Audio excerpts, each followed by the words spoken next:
Hello, listeners, and welcome back to the Community Exchange Podcast. I'm Matthew Scott Goldstein, better known as MSG. Thank you, Andrew. In the industry. On this podcast, I'm talking to the visionaries building the media ecosystems of the future. Together, we cover the challenges, the opportunities, and what's next for the industry. As always, the Community Exchange Podcast is brought to you by OpenWeb, the company building a safer, fairer, and more trustworthy internet. Now we have a great conversation for you. Andrew Q. Kraft, you put that in the thing, is a husband, father, stepfather, experienced ad tech exec, et cetera, et cetera. Yes, the game with stones on ice, he plays. Got a curl. Got a curl. And we'll talk about the hobbies later.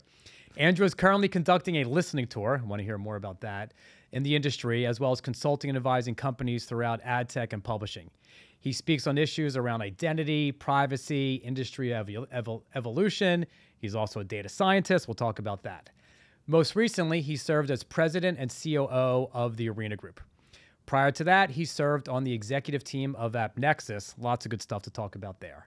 Now, before we talk about what's happening in the industry today, I want to talk about where we first met.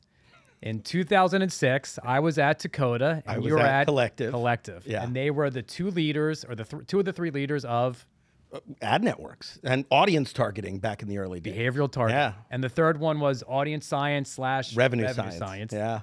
And that's where we met. And I remember having so many conversations with you in hindsight about how you were running the Collective was an ad network, but you were running the... It was the tech side. So the AMP ad management platform. Right. It was an early DMP and ad tech management system. And that was 2006. Yeah.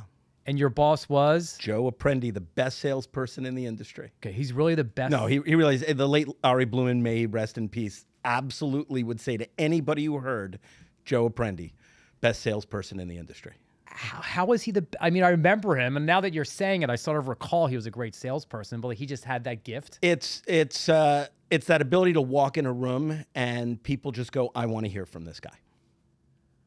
Is it his personality? It's personality, knowledge. You know, what's really interesting is I've been able to work for a lot of really great CEOs over the years, and the best ones are able to bring not only that charisma and that ability to talk on any subject, but a deep knowledge, right? Ross Levinson, Randall Rothenberg, Joe Apprendi, Brian O'Kelly. These are people who had deep knowledge, and that's what he brought to the table. It's funny, in today's world, I think the best CEOs have a product or tech background. But you're talking 2006. They're two different kinds, right? Tech background, absolutely. I love working for tech CEOs. But sales CEOs, they just need a partner, just like someone with a tech background needs a partner who can lead sales. Someone with a sales background needs a partner who can lead tech. Yeah, it's the symbiotic relationship of the two people running the company. Right. One has to be sales focused and one's probably tech or product focused. Right. And to me, that's the win-win in the industry. Right. Okay. And you were selling AMP. So what was AMP and who were you selling it to? And the thing about you, Andrew, you're a rocket scientist. You're a salesperson. Rocket scientist is applied. I was an astrophysics major, which is different. Sorry, correct that. Yeah. Okay. And also and a theater major. And a theater major. Before we forget, who are the other astrophysics majors that you talk to all the time? Well, astro and particle physics. Dan Jay, who you worked with. Dan Jay, Love who was Dan Jay at Dakota. Right. JR, John Roberts at Dotdash Meredith, which, you know, love him as well. These are what I love about people who come from that background is they look at the world differently, right? Most people look at the world as, how can I test if something's going to work, right? But if you're an astrophysicist, you can't test anything because you can't reset the universe. So you look at the universe for things that are anomalous, things that stand out that aren't the same everywhere else, and then you create models that generate anomalies and see if the models match what you see. And it's a very different, it's more of a pattern matching point of view than it is a test, fail, test, fail, test, succeed point. I think I got part of that, but that's okay. Because I'm an analytical person. Right. So for me, I test everything with, like, give me the raw data. Right. Now, I can't write code, but if you give me some raw data, I put into Excel pivot table, I can figure something out immediately. So here's the difference.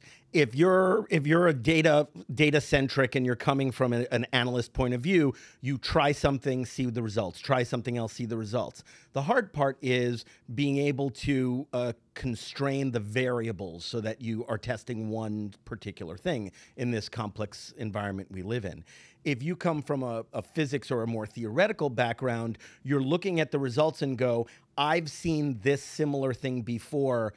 I believe it's this root cause. Okay. Because you're looking at what pattern matches what you see. Okay, and JR is someone I want to get on this podcast. He's amazing. And he's like, I got earnings coming up. I'm like, okay, give me the 45th day between earnings, and you're going to sit on that couch. You're going to have a conversation with me. I know that pain, having been at a public company. Earnings are all encompassing. Okay, before we get to Arena, Yeah. So you went from Collective as a engineer.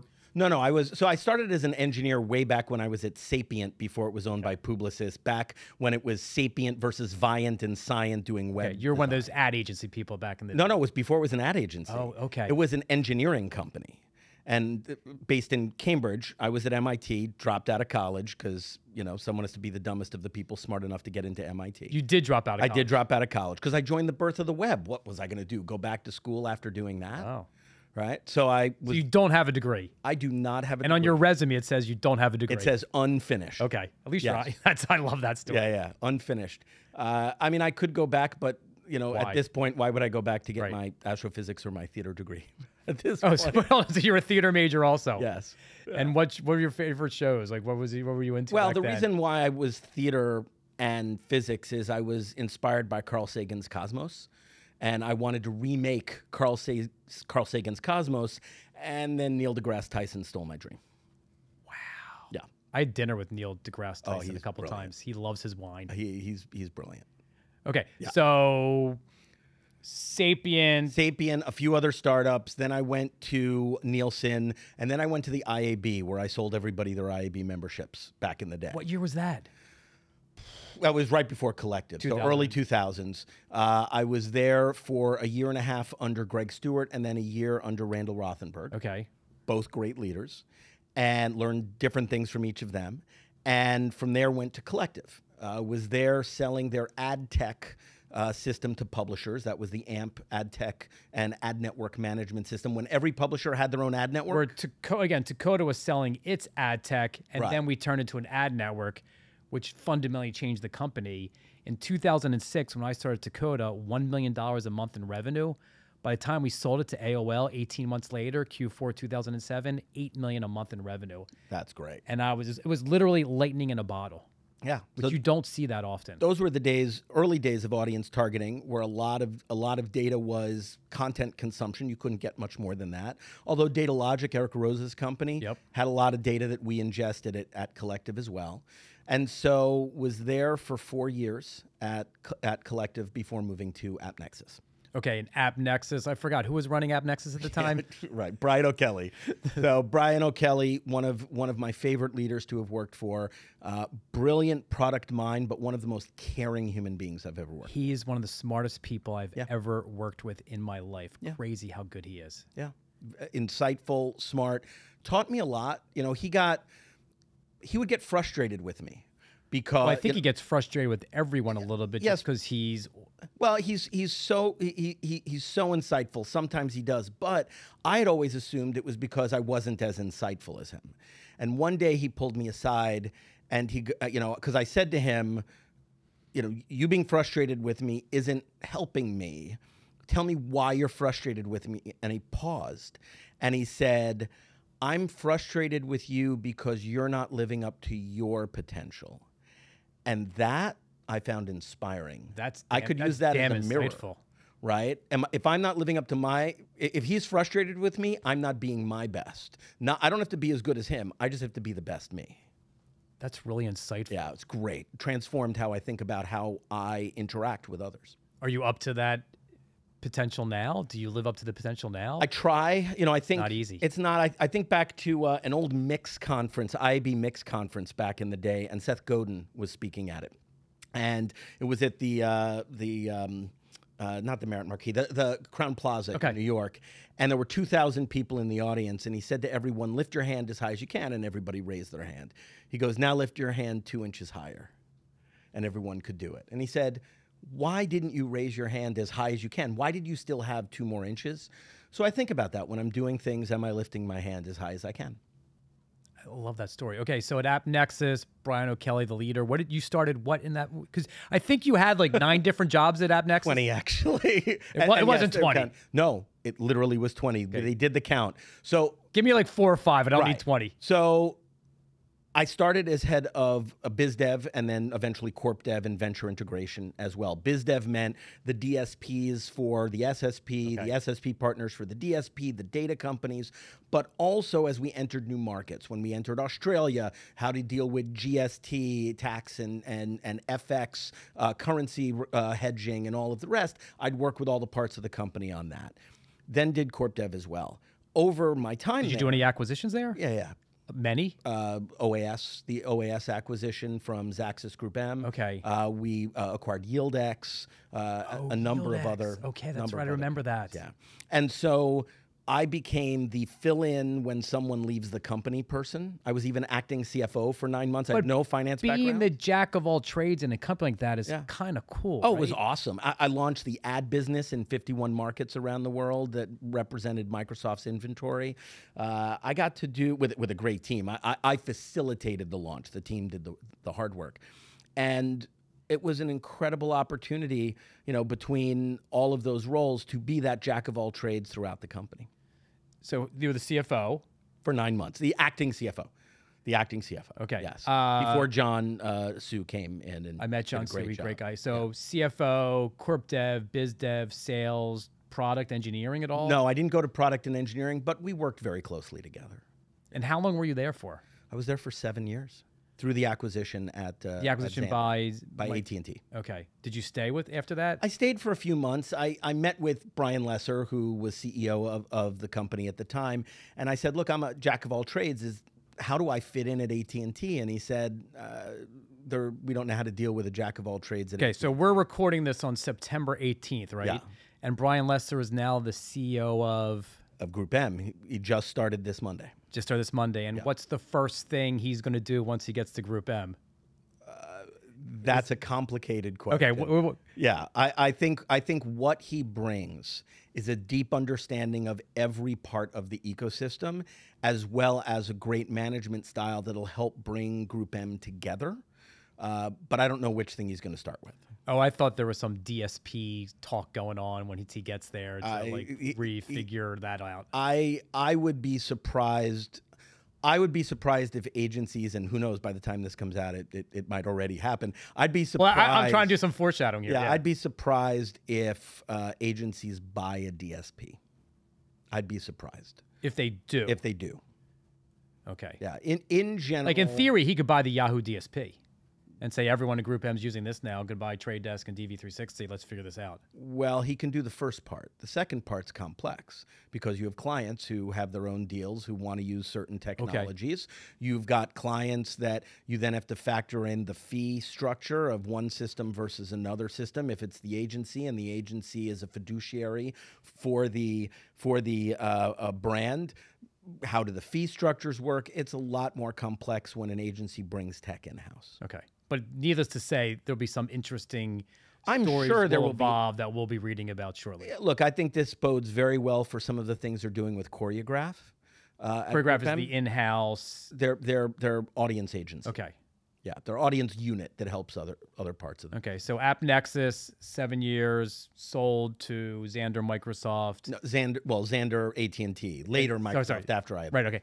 And then what did you do after that? And what year are we at now? I'm lost. So we're in 12. Okay. And no, could we be? No, I'm sorry, we can't possibly be 12. We're in 18. I was going to say, okay. No, we're in 18. At the end of 18. After I have that conversation with Brian, you know, what do you do with a jack of all trades? And he said, we don't know, but stick around. And this is Brian O'Kelly or Brian Lesser? No, Brian Lesser. Okay. Stick around and we'll figure something out. I don't do well just sitting on the bench. I need to get my hands around something and have a meaty project. So I got recruited away to be chief revenue officer of the Maven, which later became the Arena Group. I'm always fascinated, again, that you are a biz dev CRO person, because most people don't have that multiple skill set to do Well, I can't theater. code anymore. Okay. But to There's a do to reason I'm have not an to have engineer. that background and to be a salesperson as well, I'm always blown away by that. Okay. Well, that's the theater physics double, right? Okay. That I have the tech Touché. and the business side, and what that's allowed me to do is, the advantage of a jack of all trades is that you can understand what everybody does and how to help them. The disadvantage of a jack of all trades is each role there's someone who's great at that one thing. Right. Like, I'm pretty good at going at the top level. When I have to go a layer down, it takes a lot of effort to go that layer down. Now I can dive down in the weeds, but there are people better. Oh, at I that can do it, than but me. it's hard, and you're right. You're never going to be as good as that expert. But because I know what a CRO needs, what a CFO needs, what a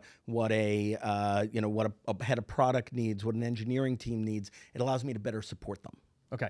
So the Maven, you became the CRO. Who was Yes. running the company then? A man by the name of James Heckman. I don't know that person. So he was CEO at the time. Amazing deal maker. Okay. He did the deal to acquire TheStreet.com. Who owned the street at the time? The Street was a public company, Okay. and That's right. Okay. right. And that was the guy on CNBC, Jim Cramer. Jim Cramer. Yeah. He's the character. Yes, he is, and he's very different in person than his persona on TV. But he is a brilliant analyst. Yes. Absolutely. And so was there for a year doing that. Over that year, we also, James, with the help of Ross Levinson, brought Sports Illustrated on board. We didn't buy Sports Illustrated. A company called Authentic Brands Group, now Authentic, bought the IP rights, those IP rights, and then licensed to us the ability to run the SI Media. Yeah, and there's that whole Time Inc., SI, People, whole story, tangential story. Absolutely. Which when JR comes on, I'll talk to him about that. Yes. And so ran that for a year, felt that the company was heading in a direction that I just disagreed with. So we parted ways amicably. I remained a consultant to the company for about a year. A year later, it turned out that the things I was uncomfortable with, unfortunately, came to pass. We were at minus 35 EBITDA on 80 million in revenue, which That's is not good. With 100 million in As debt. the acting CFO, that's not Yeah, good. that's not good. And so the board asked Ross Levinson to step in as CEO, and Ross called me literally that day. Did you know Ross previously? From the acquisition of SI, but I had known him Okay. previously. And Ross previously was at Yahoo, was the big... He was interim CEO at Yahoo before Marissa. Okay. But he's had a lot of roles. He ran Fox Interactive over at News Corp and Fox. He was at LA Times. He's had quite a storied career. And so he asked me to come. Over that summer, I had done a lot of fractional leadership for Media Math and Newsweek and others. And he asked me to come on board as his COO and eventually president. And I jumped at the opportunity, and we became the Arena Group. Right, and then that was a publicly traded company. So the Maven had done a reverse merger into a public shell. Okay. Under Ross, we brought the company current on our filings, cleaned up the books, brought ourselves on a path towards profitability, and uplisted to the New York Stock Exchange. And that must have been a shitload of work. It was. The CFO did an amazing job, but the entire team was involved in getting us there. Okay, and what was it like working for a publicly traded company? Because it's a whole different set of rules. I love it. Some people hate it. They go, oh, I mean, it's expensive, right? It's millions of dollars a year just to do the baseline of being public. But I loved that accountability. I love it's a forcing function to get people who would normally go, oh, you can't predict that, to get them to try and You're predict. literally living every 90 days. Not if you do it right. Okay. If you do it right, you can project in the future and say, we're doing this Q3, we're doing this Q4, we're doing this next year. What I meant to say is every 90 days you have to report exactly what's going on. That's right. You're in a bubble and you have to be transparent. The only hard part is when friends and family ask, how's work going? You have to give them an answer about how work did last quarter. You can't go, we just did this big deal, I'm so excited, unless you've announced it publicly. Okay. Yeah. And then Arena, there was other acquisitions also. Well, we were highly acquisitive. Okay, it was right? Parade, right? Parade, Men's Journal, the Adventure Network. We had acquired a technology called Lift Igniter, had brought Hub Pages into the fold early on when I was there the first time. So we did quite a few acquisitions. That sounds like fun. Oh, it was great. Okay. And then after you left Arena, Yes. you want to talk about that at all? Well, look, we had debt. We turned the company around, right? We tripled revenue, mostly organic, but some inorganic. We tripled revenue. We had grown from minus 35 EBITDA on our path to plus 15 by the end of the year, but we had over 100 million in debt, and it was maturing. So someone had to buy the debt. Okay. We found someone to buy the debt. The owner of 5 Hour Energy. And he did. I'm simplifying a complex structure, but he did.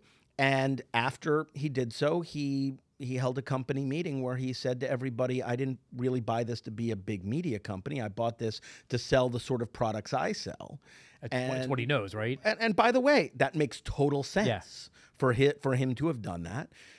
But he didn't need media company leadership anymore. And so parted ways with myself and Rob Barrett and Ross Levinson and a lot of the infrastructure, head of HR, CFO, et cetera. Okay. And then you started doing the listening tour Yes. in the past year? Yes. What exactly is a listening tour, Andrew Q. Kraft? Well, I listen. So Okay, here's what it is. okay. Here's what it is. Every time I work for a company, any of us works for a company, and you meet with someone, you've got an agenda, right? You either want to sell them something, want to be sold something, want to get industry intel that'll help you sell something. When you don't... ABC, always be closing. Always right? be closing. As someone who ran sales. That's right. However, when you are between jobs, you don't have an agenda other than to learn and then give back what you've heard and what you're hearing from others. And that's why you're doing your blog posts as well, right? As well, right? My Craftisms newsletter. Right. The reason why it's interesting is I'm meeting with people who I'd have no reason to meet with in my job as COO, Chief Commercial Officer, Chief Revenue Officer, whatever my role winds up being. I probably wouldn't meet with the CEO of a global agency, right? My first meeting was Rashad Tabakawala, who I love, and so brilliant, so insightful. I wouldn't have a business reason to meet with Rashad. I would love to meet with him, but I wouldn't. Or Dave Pensky over at Publicis. These are examples of leaders that my day-to-day wouldn't have me meeting with. But on a listening tour, I've met with agency leads, publisher leads, people who are at the C-suite, as well as the doers that are doing innovative things and making things happen who work for them. And I assume these people love spending time with someone like you and talking their talk, and you ask smart questions and you're inquisitive. And I hope so. They keep agreeing to meet with me, so at least something's going right. Because I have a technical background, I can dive into the weeds there. Because I have a revenue background, I can dive in the weeds. Operational, I can dive in the weeds.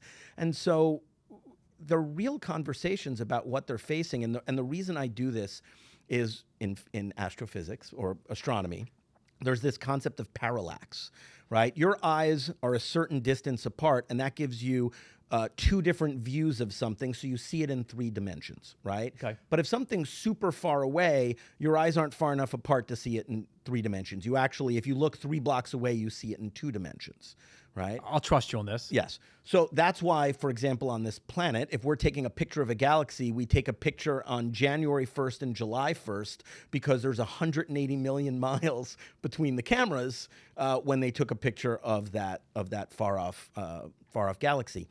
The same is true with everything we do. In sales, you want to get parallax on your client. Well, I want to get parallax on this industry. So I want the tech perspective. I want the sales perspective. The I full want the agency 180-degree perspective. Then I can see what this thing is. And I got to tell you, we as an industry overcomplicate the crap out of everything.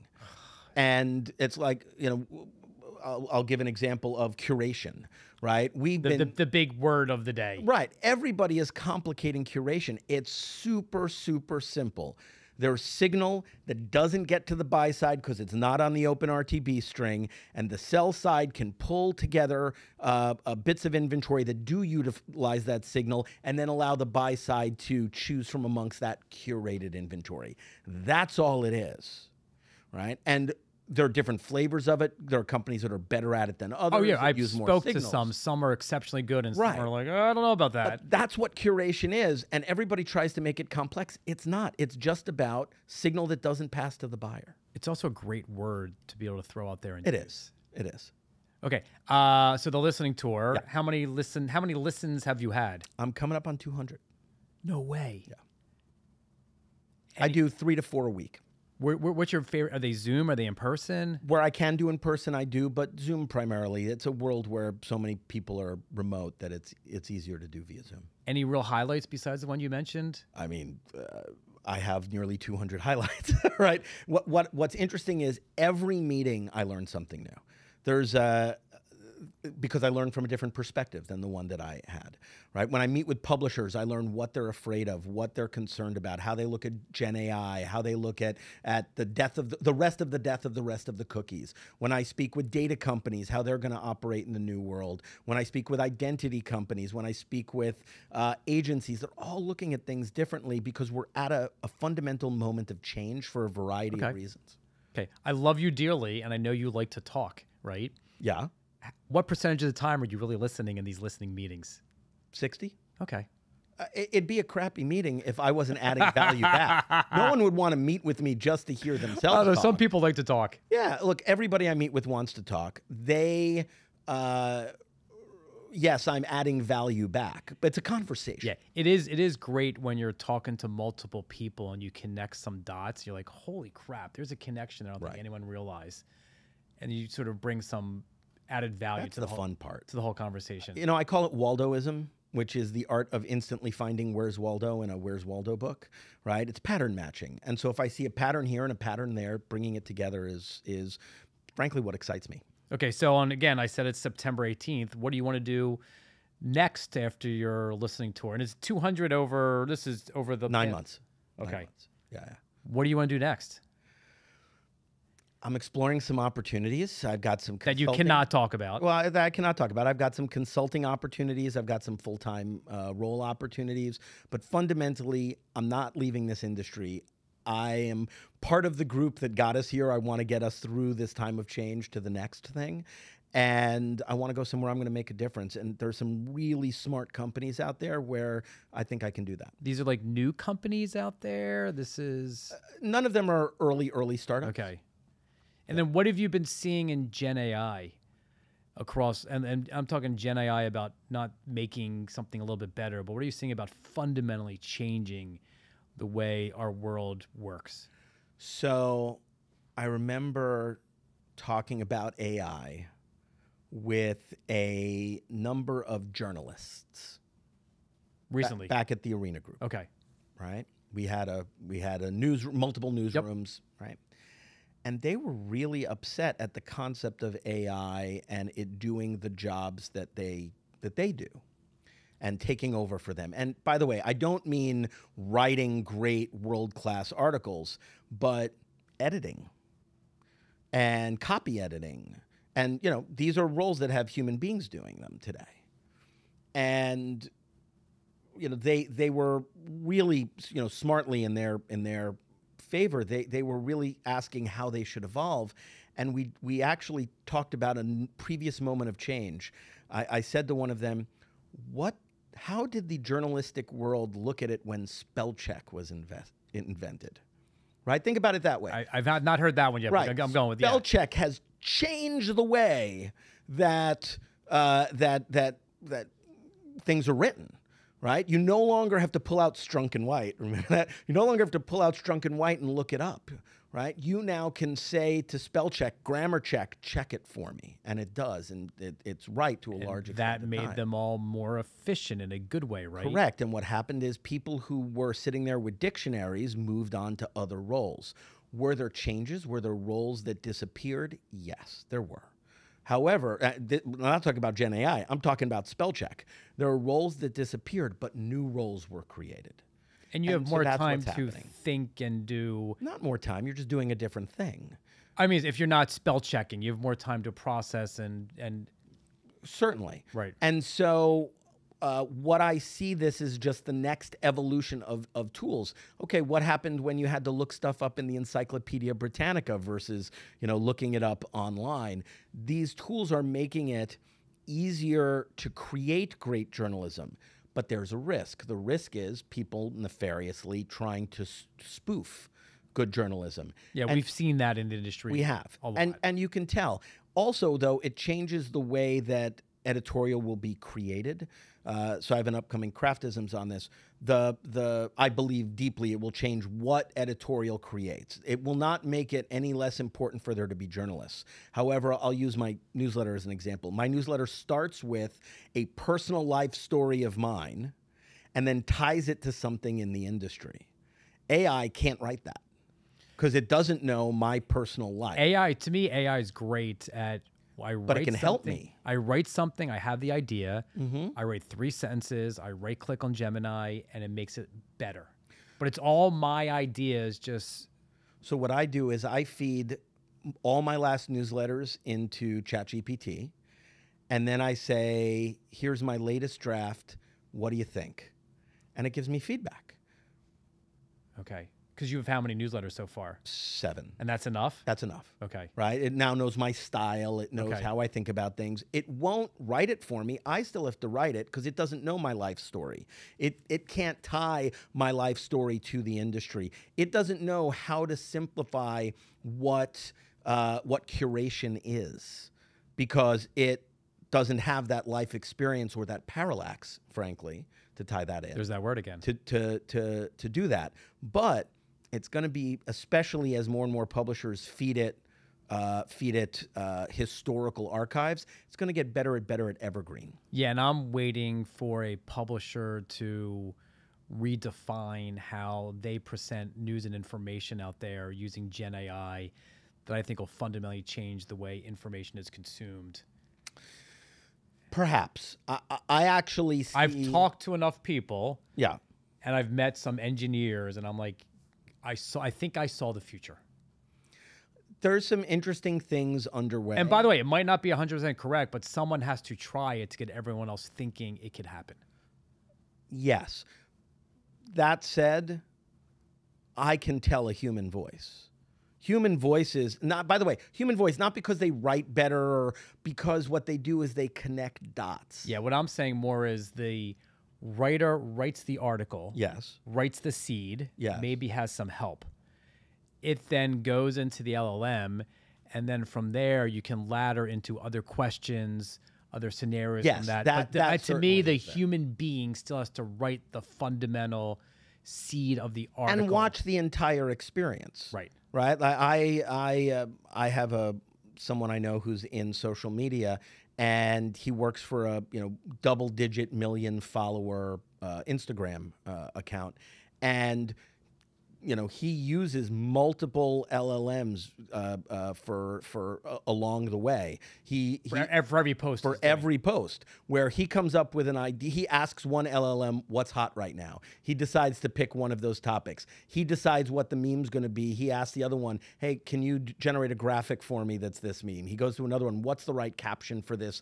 What time should I release this so that it's maximized? Those tools help him do his job better, but he's still the artist putting it together. I still believe, like you're saying, there's still got to be a different an artist, a writer that has to have the idea, the concept, and use the tools to help make it better. And use the tools and override the tools and facilitate the tools along the way. In effect, this is as much a tool for them as spell check is a tool for them. Correct. And as researching online is a tool for them. And when I right-click and say, rephrase for me, sometimes like, no, you missed what I was trying to say. Undo, let's do it again, because it doesn't get it perfect. And if you let it do it for you on everything, it's not going to have what I wanted to say. Right. Okay. Let's close it out with a couple more questions. Okay. I know the answer, but I want to hear it again. What are your hobbies today?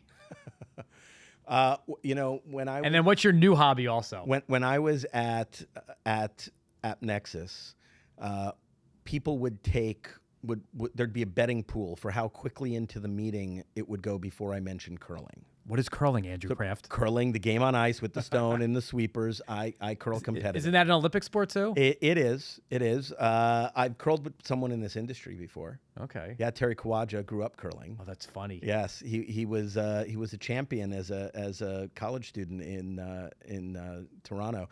But yes, I curl. Do your kids curl? No. Okay. No, they appropriately make fun of me for As they should. playing the only game you can be middle-aged, out of shape, and still be in the Olympics. Okay. So curling's number one. Curling's number one. I am a barbecue and bourbon guy. I love barbecue. I love bourbon. I have a bourbon collection. I barbecue very frequently. In fact, for my 50th birthday, my wife sent me to Texas to learn barbecue at the feet of the pitmasters at Snow's Barbecue. What's your favorite meat to barbecue? My favorite to do, because it's the biggest challenge, is I do a whole hog. How many pounds? 35, Okay. 40. How long does that take? It takes 12 hours. But I really do love brisket. Who doesn't love brisket? Ribs. But I cook other things. I make barbecue sides, barbecue mac and cheese, and I make a barbacoa for taco night. Nice. A barbecue barbacoa. And you told me there's a new hobby you have also. Yes, between my listening tours, I binge watched all the shows that I wanted to binge watch. So I said, what should I do? And I decided to pick up golf. Did you ask ChatGPT what should I do after I binge watched? No, I've always wanted to learn golf, and I had some time on my hands, so I've been Golf is golfing. really hard. It is. It is really I hard. go almost every day, hit some balls, or in my backyard, practice my swing, and I'm getting better. What's your favorite club?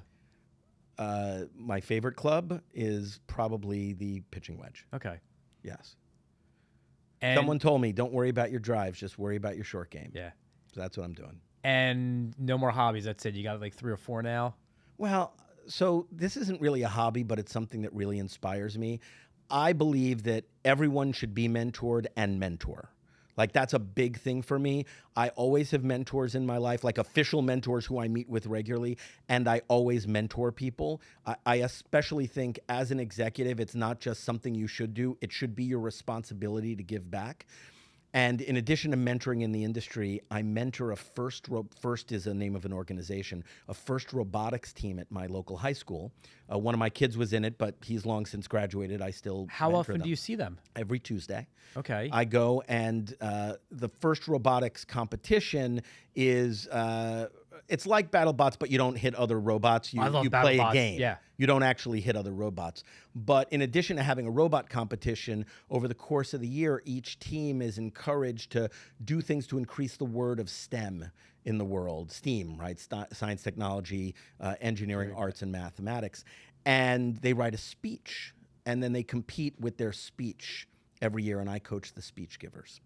That's amazing. It's so it's How long have you been doing this for? 8 years now. This is my 8th year. I did not know that. Yeah. What's amazing is to watch these kids who barely string a sentence together in front of an adult. I mean, they talk with each other, but in front of adults. By the end, they're giving a TED Talk.